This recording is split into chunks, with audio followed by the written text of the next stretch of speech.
قال صلى الله عليه وسلم مثل الذي يذكر ربه والذي لا يذكر مثل الحي والميت. Rasulullah SAW menyatakan perbedaan antara orang yang berzikir yang ingat Allah dengan orang yang lalai kepada Allah, perbedaannya seperti antara orang yang hidup dan orang yang mati.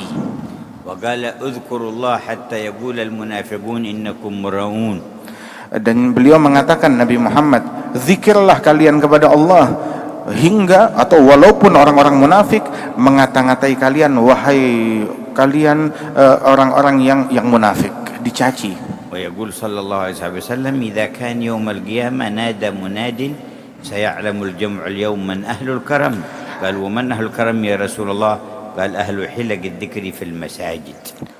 Dan dalam hadis Nabi mengatakan, apabila kelak esok hari kiamat dikumandangkan panggilan, sesungguhnya orang-orang yang ada di padang mahsyar akan mengenal siapa gerangan manusia-manusia agung, manusia-manusia mulia di padang mahsyar ini. Maka ditanya Nabi Muhammad, siapa mereka ya Rasulullah? Maka Nabi bilang mereka adalah orang-orang yang gemar berkumpul berzikir di dalam masjid. فعلق قلب بعض الصحابة بالله وبرسوله صلى الله عليه وسلم والارتقاء في مراتب القرب من الله، وكان بين قوم وقبيلته أكثرهم مشركون يحب أن يذهب إلى رسول الله فمنعوه.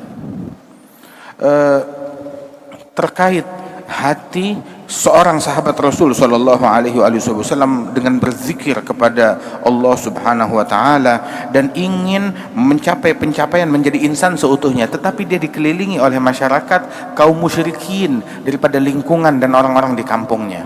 حتى وجد فرصة يوم فخرج من البلد فصادف بعض قبيلته داخلين قالوا أين تريد أن تذهب؟ قال ما عليكم مني وماذا أفيدكم أنا؟ دعوني أذهب إلى رسول الله وأعطيكم مالي. قالوا إذا تعطينا مالك أعطنا المال واذهب. قال كل مالي لكم. قالوا حتى الذي على جسدك. قال اتركوا لي ثوبين إزار ورداء. فتركوا له ثوبين فقط، واحد إزار وواحد رداء، وذهب إلى المدينة المنورة. Maka dia pun memutuskan untuk keluar dari kampungnya, hijrah kepada Nabi Muhammad. Saat baru keluar dari kampungnya mau hijrah, berpapasan dengan orang-orang kampungnya yang baru pulang. Dia pikir dia bisa lolos, tahu-tahu kepergok oleh mereka, dia mau kabur dari kampungnya. Dia bilang, enggak boleh keluar kamu mau ikut dengan Nabi Muhammad. Dia bilang, saya di kampung enggak ada gunanya, biarkanlah saya pulang. Bilang, kalau kamu mau keluar dari kampung ini, serahkan semua aset dan harta yang kamu miliki, termasuk bekal yang kamu bawa. Akhirnya dia berikan semuanya. Dia bilang, pakaianmu.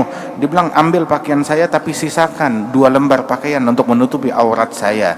Maka disisakan 2 pakaian yang lusuh, dan dia pun pergi keluar dari kampungnya menuju Madinah dengan 2 pakaian yang lusuh. وصل إلى المدينة ولا يملك إلا هذين الثوبين، فسماه الصحابة ذو البجادين، يعني صاحب الثوبين الخليقين عليه رضوان الله تبارك وتعالى. ولكنه ارتاح، كان يعتكف في المسجد ويحضر المجالس مع النبي ويرى طلعته ويسمع كلام الله، فكان مسرورا ومستبشرا.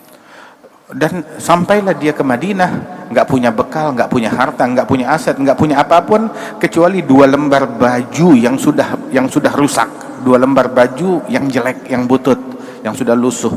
Akan tetapi dia masuk ke Madinah, batinnya tentram, bahagia. Dia duduk di masjid, kerjaannya hadir majlis bersama Nabi Muhammad dan sholat jamaah, merasa damai dengan itu semuanya. Hingga dikenal itu orang ini adalah Dzul Bijadain, orang yang datang ke Madinah hanya dengan memiliki harta 2 lembar baju yang sudah lusuh. مر النبي يوما تحت المسجد مع بعض أصحابه وذو البجادين في المسجد يذكر الله تبارك وتعالى بمحبة وبعشق وبرغبة.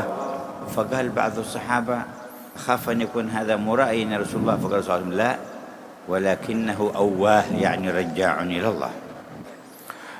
Satu kali Nabi Muhammad berjalan di luar masjid, di luar pagar masjid, kemudian mendengar suara dari balik masjid itu, di dalam masjid itu, suara Dzul Bijadain sedang berzikir dengan lantang.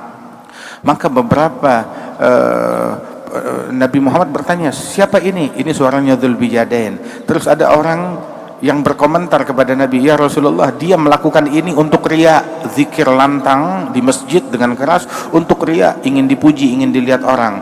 Nabi mengkoreksi, bukan, dia bukan ingin dilihat atau didengar, bukan untuk riya, tetapi ini adalah ciri orang yang selalu awah, selalu merujuk dan kembali kepada Allah Subhanahu wa taala, gemar berzikir seperti ini. وخرج النبي في غزوة خيبر وخرج معه.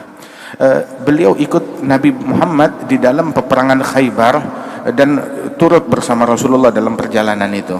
وبعد رجوعهم في الطريق في أثناء الطريق توفي ذو البجادين.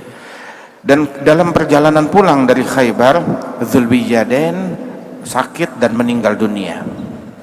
فأمر النبي بتجهيزه وحفر القبر. Maka Nabi Muhammad perintahkan, ayo siapkan jenazahnya Dzulbijadain, dimandikan, dikafankan, mau disolatkan, dan digali kuburan untuk dimakamkan di dalamnya Dzulbijadain. فكان في من يحفر قبره سيدنا أبو بكر وسيدنا عمر وسيدنا علي بن أبي طالب. Dan termasuk orang yang menggali kuburannya itu, menyiapkan jenazahnya itu Sayyidina Abu Bakar, Sayyidina Umar, dan Sayyidina Ali bin Abi Thalib, pembesar sahabat. ولما جهزوه صلى عليه النبي صلى الله عليه وسلم وخرج إلى قبره بنفسه. Ketika sudah siap, Nabi yang sholatkan langsung. Begitu mau dimakamkan, Nabi yang turun langsung ke dasar kuburan, ke liang lahat.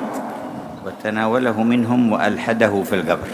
Kemudian Nabi terima jenazahnya Dzulbijadain dengan dua tangan sucinya, kemudian dibaringkan di liang lahat oleh Rasulullah sallallahu alaihi wasallam. ثم دعا بهذه الدعوة. Kemudian Nabi di dalam lubang kubur itu berdoa dengan doa yang agung ini. قال اللهم ارض عنه فإني أمسيت عنه راض. Nabi berdoa, ya Allah, ridhoilah dia, sebab aku pada sore hari ini ridho terhadap orang ini. وفاز ذو البجادين. Beruntung Dzulbijadain dengan ridhonya, وظفر ذو البجادين. dan dia telah sukses dan berhasil. وسعيد ذو البجادين. Sungguh dia telah meraih kejayaan dan وحاز keberhasilan. النعيم المؤبد ذو البجادين. Dia meraih keberuntungan dan kenikmatan yang abadi. وهنيئا لذي البجادين. Beruntung Dzulbijadain. اللهم ببركته ارضى عنا.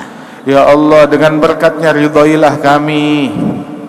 نظل يومنا هذا وأنت راض عنا ورسولك راض عنا. Ya Allah, kami lalui hari kami ini dalam keadaan Engkau ridha kepada kami dan Rasulmu ridha kepada kami semua. وهو يوم اثنين تعرض فيه الأعمال على الله وعلى رسوله. Ini adalah hari Senin di mana amalan semua manusia disampaikan laporannya kepada Nabi Muhammad. فنسألك اللهم أن تشمل الحاضرين ومن يسمعنا ومن والانا فيك برضوانك الذي لا سخط بعده أبدا. Kami mengemis kepadamu ya Allah, Engkau liput semua yang hadir dan semua yang menyaksikan acara kami ini dengan keridhaan-Mu, keridhaan yang tiada kemurkaan lagi setelahnya ya Allah.